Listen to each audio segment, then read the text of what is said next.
connect a strain gauge sensor to the WDT11 amplifier, download the user manuals for both devices, then open them to the page describing the functions of connectors and cables.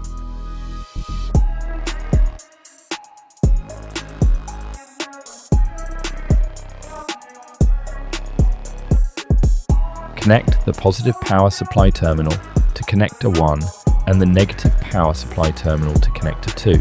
Next, bridge connector 13 with 14 and connector 9 with 10. Now we can move on to connecting the strain gauge sensor. Attention! There may be differences in cable colors between sensors from different manufacturers. In our example, we described the connection of the KMM20 sensor.